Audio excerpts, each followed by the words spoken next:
Hi, I'm Peter Garrett from Oxbridge Edge, and over the last 8 years, 101 of my students have obtained an offer to study at Oxford or Cambridge. So I hope you really enjoy the video that you're about to watch, and if you do, please like and subscribe. Good to go. So, Uwa, thanks for applying to our college. Now, PPE, as you know, is a very broad subject. Why do you feel that you'd be the right person to benefit from PPE? I've always had an interest when it comes to the world and how it works, especially in the economical side. I've always been interested in exploring all the cultures and looking at how other people live, different from my own, both from a lower class and like a higher class. So that's why I thought that maybe economics, philosophy and politics might be the best for me. So my colleague, Professor Sarah, she's a bit of an expert on Indian economics.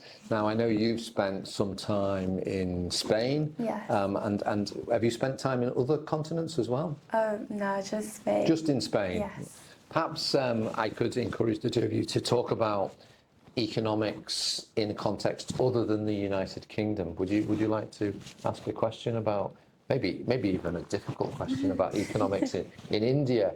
Put her on the spot a little bit. What do you imagine? Are you interested in banking and finance? Yes, that is something I'm willing to explore after I finish university. I was thinking of going into accounting. Do you know anything about the 2008 financial crisis? Not like on a vast knowledge, but I could say some about it. Okay, so I'm gonna give you a general overview. Basically, it was because it was about mortgage and everything like that. But the main question I wanted to ask is, it happened because agencies were not independent of banks. Now, in the same way, banks are often not independent of government. Like, the Reserve Bank of India, the Bank of England, do you think they ought to run independently of the government, or whether there should be some connection between the two? Could you elaborate on the question a little bit, please? So, do you know what the Bank of England is? So, policies on inflation and everything.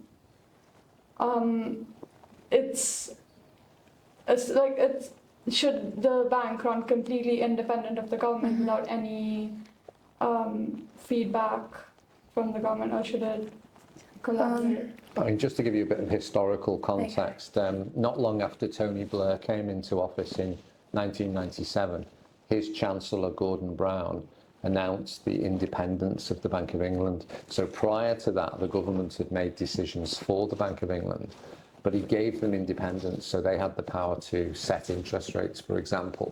And I think what my colleague is asking you is, do you feel that independence is important, or do you feel that it's okay for the state to control the banking sector? I think that although the government's main priority is to maximize the welfare of the public, I think that is not always the case. I mean, that's quite a controversial thing to say. I mean, can you give evidence or an example where you feel the government's not maximising the welfare of the people? Like, for example, when Rishi Sunak was in power, let's say when Boris Johnson was in power and you needed PPE for COVID, instead of actually looking for properly good companies, he was given the grant to his colleagues to supply the PPE, which meant that the PPE wasn't like of good quality, which it just shows that the government acted not on behalf of the people, but rather for its own interest. So it's quite interesting. I mean, I've been reading Boris Johnson's new book about his time in power, and he has a chapter in here about vaccines and how vaccines were the glory and wonder of England and how they saved the day. Do you think that was the government acting in the best interest of the people, or are you sceptical about Boris's account? I am skeptical, especially considering that not every single person in England got the vaccine, and also the vaccine did not stop you from getting COVID. So you could say that it wasn't like completely the benefit of it. So the book is called Unleashed, and he has a chapter called Zoonotic Nightmare, where he claims that the virus came from animals in China, and he then goes on to quote Donald Trump, who called it Wu flu or China virus. Is this Johnson rewriting history for his own benefit?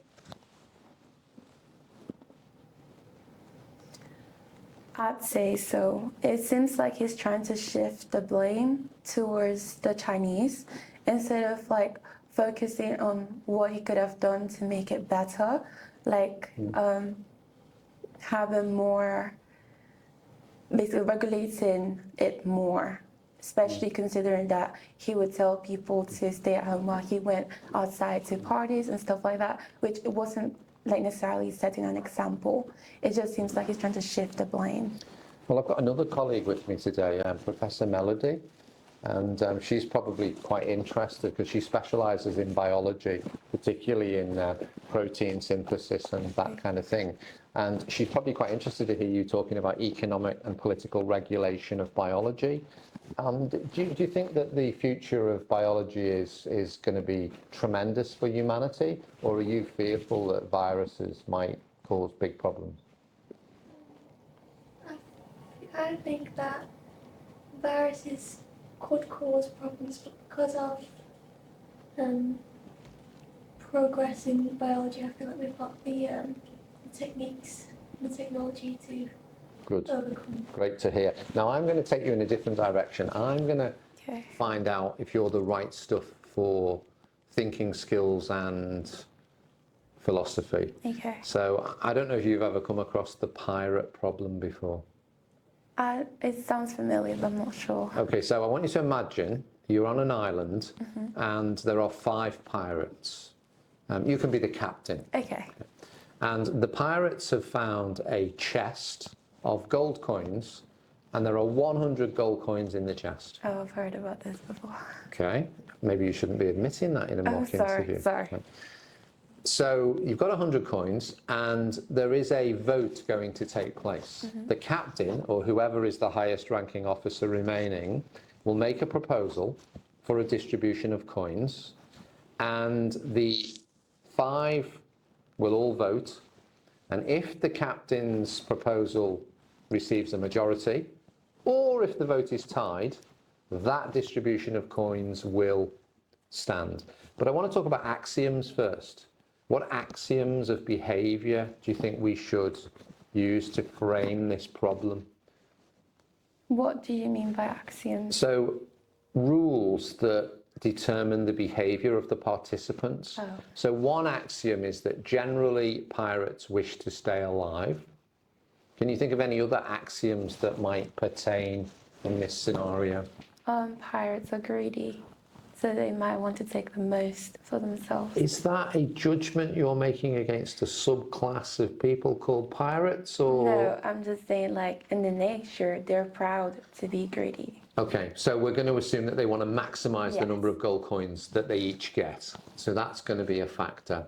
And we can also assume that these pirates are very good at maths. Let's just assume rationality, and let's assume mathematical ability. So you've got all the axioms. Okay. So what will the final distribution look like? And how would you get there? How would you work out what the coin distribution is going to be? I'll say pirates think of the strong as the leader. So they might give like most of them to the captain as he's the leader, and then maybe the next most to the sub-captain, and then the ones before them. So I'm going to take you sideways. Boris Johnson, when he got COVID and was put in intensive care, Yeah. he was very worried because he'd read a book by Dr. Fraser, The Golden Bough, and it said in tribes, if the chief gets ill, the people get restless. Why did the government decide to message openly on Boris Johnson being put in intensive care? Isn't that an affront to the Golden Bough's notion that the nation don't want the leader to be weak?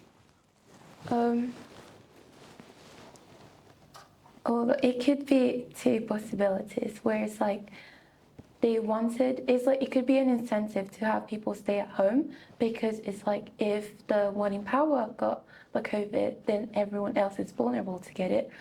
It could also be to maybe spread hate, especially considering that they already believed that this was all because of the Chinese. So it could have it could have also incentivized to spread Asian hate. Would you be surprised to hear that on the night he was moved to intensive care, No. he had the highest popularity rating of any Prime Minister in the history of England? No. No one had ever been more popular. Can you explain that to me? It could have been sympathy points. Like, for example, when Donald Trump got shot, and all of a sudden everyone was like feeling bad for him. But now it doesn't look as if he's going to win the presidency. No, it doesn't. So you get a honeymoon effect when you're shot in the ear, but it doesn't last long. Is that what you're saying? I think it would have lasted long if he could have kept the sympathy points, but he didn't do it most, as he kept on like spreading hate and spreading like his ideas of injustice, like with, for example, with Project 2025.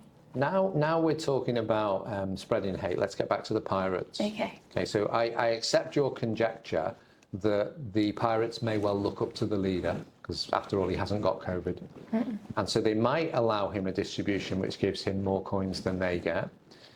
What is the mechanism for working out where the stable equilibrium will be? There will eventually be a vote that works, but where will that vote be? Could you elaborate on that? Yeah. If you're serious about your interview, and I know you are, then I'd love you to learn more about our exclusive workshop. It's a 2-day event conducted over Zoom, and it's packed with practical strategies, mock interviews, and personalized feedback. This is the same approach that's helped over 100 of our students gain an offer over the last 8 years. The next page, you're going to be told more about our workshop and how you can join it. If you want to take your prep to the next level, to the highest level, this is your chance to get insider knowledge and lots of hands-on practice. And I'm so excited to see what we can achieve together. Yeah, so we know that for the captain to win the first round and avoid death, think of that scene from Peter Pan, Okay. where the clock inside the crocodile is ticking, tick, tick, tick, tock. You don't want to walk that plank. So the captain wishes, because he's rational, doesn't want to die, so he needs to make an offer that will take at least 2 of the pirates with him to the ballot box, because he needs 3 votes. He needs his own vote and 2 others. So let's say you're the captain. Your life's on the line now. Okay. See this table here? This is the plank. Okay. Audrey down there has got an alarm clock. She's the crocodile. If you don't propose to the team a distribution of coins that they find satisfactory, you're going to have to walk the plank and be eaten by the crocodile. So that should sharpen your thinking a little. Okay. So there's 5 pirates, like in total. Yeah. I need 3 of them on my side. I'd say distribute, because that's everything. Distribute 70% of the gold coins between the 3 of us, and then distribute the other 30 between the other 2, while giving the people with me higher charges, like higher positions. So I think you're very generous and you're redistributionist. You want to distribute to everybody. But I want you to think backwards. Imagine that you, the captain, have already been eaten by the crocodile. The first mate has failed to make a good proposal and has been eaten by the crocodile. The second mate has been eaten by the crocodile. So there's only 2 left. There's the third mate and the cabin boy. What's going to be going on in the discussion at the very end of this process between the third mate and the cabin boy? He's still got 100 coins in the chest. What's the third mate going to propose to the cabin boy? I think because there's 2 left. It's just the 2 of them left. Well, I think considering there's only 2 left, there might be an equal chance because there's no more like higher positions anymore. Well, he only needs 1 vote to win. So the third mate doesn't need to worry about the cabin boy's view. He can just say, I'm keeping 100, you're getting nothing. And that distribution will stand. But the Oh, cabin so boy, the cabin boy doesn't have any. so the cabin say, boy, okay. so if the cabin boy lets 3 people die, Yeah. and it gets down to him and the third mate, he's Yeah. getting nothing. Okay. So now let's go back up the chain. This is like reverse deduction. What would have been the previous electorate? The vice cabin. Original electorate was 5 pirates. Oh, Final that's electorate was 4. 2. Okay. Well, let's go up to 3. 3, okay. So talk me through what happens when there's 100 coins and 3 pirates. The cabin boy has no other option but to submit to it, so you can't really speak about it. And then I'll say the other 2 will just share the loot between themselves. So if it went 50-50-0, the cabin boy's opinion doesn't matter. No. So that is a possible stable distribution, 50-50-0. But remember what we said, one of the axioms was that pirates are greedy. I mean, you told me that. Pirates are greedy. So the second mate, who is the third pirate, who is now the boss, he's not going to give 50 coins away just to win 1 vote. How many coins, what's the minimum number of coins he needs to give away to win a vote? 1. So he could just give 1 to the cabin boy and he gets a vote. Perfect. Because otherwise you get 0. So 99-0-1 is a stable distribution. Yeah. Well done. Okay. But the guy who is third mate, who's just been given 0 with an electorate of 3, he knew that when there was an electorate of 4. So when the captain had died, that was you. Yes. But there was still a first mate, a second mate, a third mate, and a cabin boy. What proposal will the 4th one. second one Second need to make to stay alive? He doesn't want to die. There's 100 coins and 4 pirates. Okay. 99. And he needs 2 votes. He just needs. He needs his own He needs vote and 3. someone Yeah, else's. Yeah, if there's a 4 in the electorate, he just needs a 2-2 tie. 2 because he can tie. He could just do like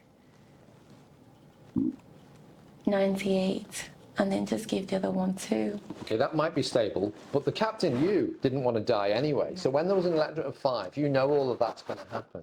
So you can now decide what you need to do to stay alive. This is the question. What is Uwa going to do to stay alive when she's got 100 coins and she needs to bribe 2 people? Why do you need to bribe 2 people, by the way? Because I need 3 votes. You need 3 votes. So how do you bribe them? I can just get 90 and get 5 to them. The axiom is that you're as greedy as They're all possible. greedy. Okay. Why would you give Then away I 10? can just I can just get 98-1-1. Brilliant. That's the correct distribution. Now, I want you to think about a scenario that's slightly different.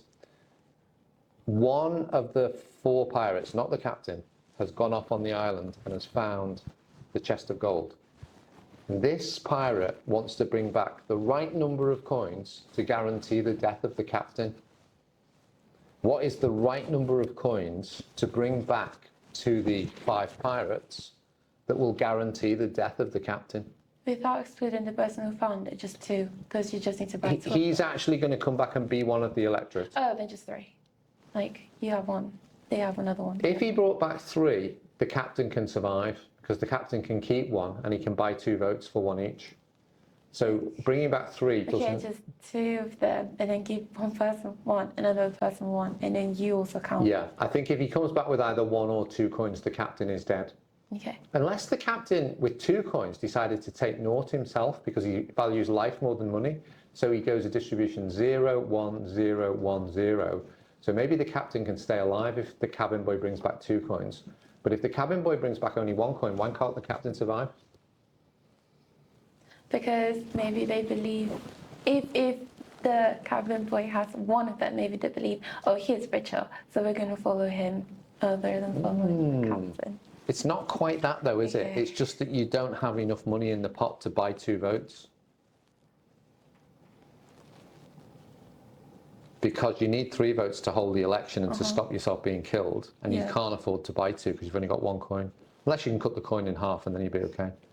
So then the captain survives, or he dies. He dies if the cabin boy brings back 1 coin. He lives if the cabin boy brings back 2 and he's able to see that money's not as important as life. And if the cabin boy brings back any more than 2, he lives anyway and he doesn't have to go down to 0. So how did you feel? Dizzy? Yes. Okay, but you did very well. You've discussed reverse deduction and you've arrived. Now, we've asked you a question that's about economics. We've asked you a question about politics. And I'm going to hand over to my colleague to ask you a more numerical question. Okay. Do you have anything to ask about?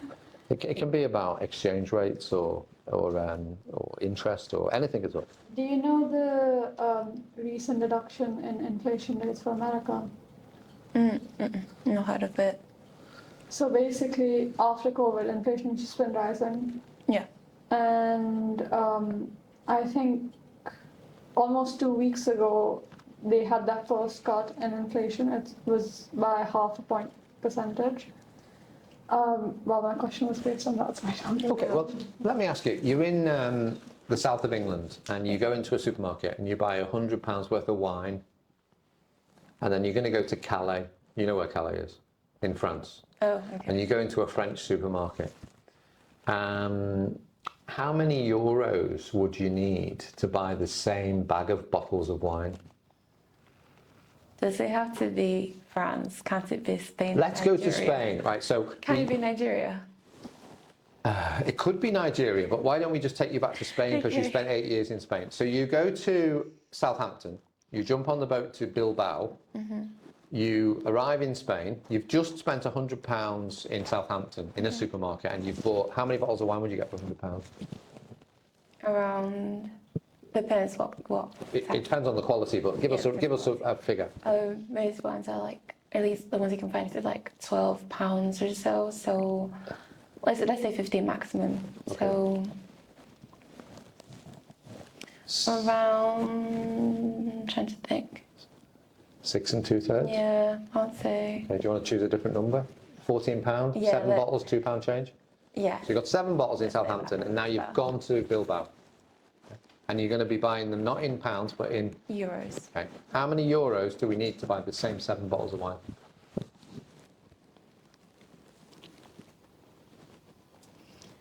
Around, I'd say around 80, no, not 80, 85 euros. You'd be lucky. I mean, you're saying wine's a lot cheaper in Spain than in England. Are you sticking by that? Or do you want to say that wine's more expensive or similar price in Spain? I'd say it's not, well, it depends on the exchange rate because yes, but things are more cheaper in Spain, but that's because people earn less in Spain. Okay, but according to the purchasing power parity theorem, I don't know if you've come across PPP, okay, you're supposed to be able to buy the same goods with the same amount of money. Now let's just forget about the wine for a minute. Okay. If I'm on the boat and I go and change my £100 into euros, how many euros will I get? 90. You're actually probably right, you get 98 It's euros, 90. but that's completely ridiculous. That's just because of the charges. Let's say you went not to a boat, but to a bank. So if I take £100 into a bank and I change it into euros, how many euros will I get? Is this ignorant exchange rate? It's about 6 to 5. So for every £5 I've got, I get €6. So if I've got £100, how many euros do I get? 110? 100. 110, 150. No, hold on, let me think. 35, you get 6.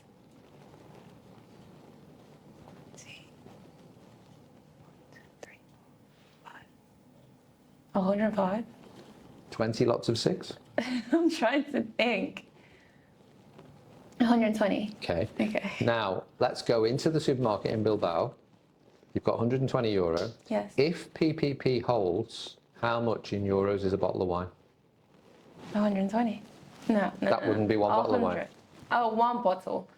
So at £14. 14 euros. I don't understand this question. 16.8 euros. Why is it 16.8 euros? I'm not sure. Let's stop there, okay? We're going to finish. We've had a politics question, a Okay. philosophy question, an economics question. Which question would you like to be asked? Philosophy. A philosophy question? Yes. Okay. How about ethics? Okay. Okay. How would you decide in a hospital if you had a limited amount of medical resource and a large amount of patients? What system would you use for triaging the situation? How would you allocate scarce resources optimally in a hospital setting?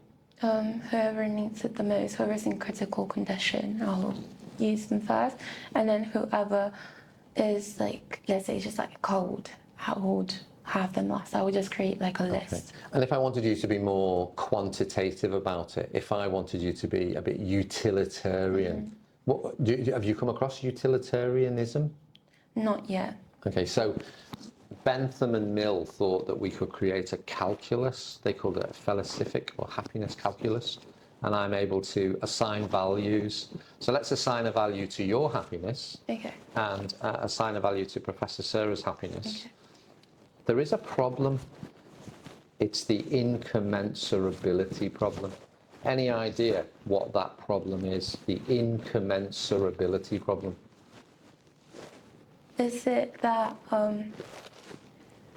maybe not jealousy, but like, you may be happy, no, the other person might feel like their happiness is more valuable than the other one. That's absolutely true. And inside individualistic utilitarianism, that's the problem. But this word, can you use etymological decoding for me on incommensurability? Can you find anything in that word? In is like opposite. Correct, it's a negation, yeah. What And was the word? commensurability or commensuration. Commensuration kind of sounds like compensation. It does sound a bit like compensation. It means you can't compare the two. Oh. So I can't compare your happiness With with the other Professor Sarah's happiness. And if I can't get a comparison off the ground, we can't actually do the triage calculations very well. You're going to be taking 2 subjects at the end of year 1. I mean, you can do tripartite with all 3, but which 2 subjects out of P and E are you most likely to choose? I was thinking of doing economics and politics. Although I'm interested in philosophy as well. I think like in the future, the ones that might benefit me the most are economics and politics. Great. Are you happy to have some feedback given to you about the interview? Yes, please. Okay. I'm going to go to my colleague first, and she may give you a little bit of feedback. You have to brush up on the maths Yeah. first. I mean, just in general, when you were solving the ballot question as well, your divisions were a bit off, which is what I just noticed about that. I think what you did extremely well was when you built bridges between Boris Johnson and Donald Trump. I thought the way you gave examples, and I loved the way you said, well, there are 2 elements to this problem, and then you gave us very accurate verbal descriptions of the 2 elements to the problem. So for me, you were strong on politics, and you were reasonable on philosophy, and you were tragic on economics. And the reason that you were tragic on economics is to do with the mathematics. Yes. And it's not about high level, A level or further maths. It's a facility with mental arithmetic. Yeah, I can't do it. Like when I get nervous, I can't do it in my head. I need like a paper or something. I need like some time. So my recommendation to you is to find some arenas. You know, it could be playing poker and calculating pot odds, or it could be Sudoku. It could be, you know, watching Carol Vorderman doing calculations. You need to find an arena where you can have fun, becoming competent at mental arithmetic. I can do mental, but like when I get really nervous, I just block completely. It's just that. Otherwise, I can do it fine. So the other thing to bear in mind, if you're going for PPE, Yeah. the TSA, which is the Thinking Skills Assessment, it tends to test the economic and mathematical part more than the philosophy and politics part. From what I saw of you in that interview, I think that you would make a very strong undergraduate in politics.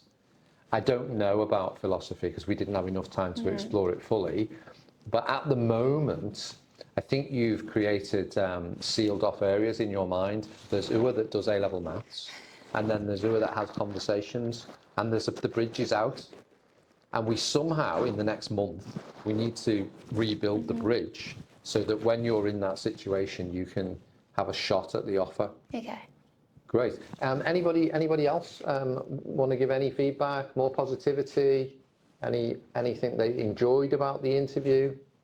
I love that Out of the structure that you gave yourself with the Trump and Boris thing, when there's more than one idea in your head, the structure that you gave when you know the answer to lay out your ideas in a logical way, just do that when you panic. Because when you get stuck and you don't know what to say, just split it up in the same way you would if you did know the answer. So then it's easier for you to explain your thought process. Okay. Yeah, it's good advice. I mean, it's sort of a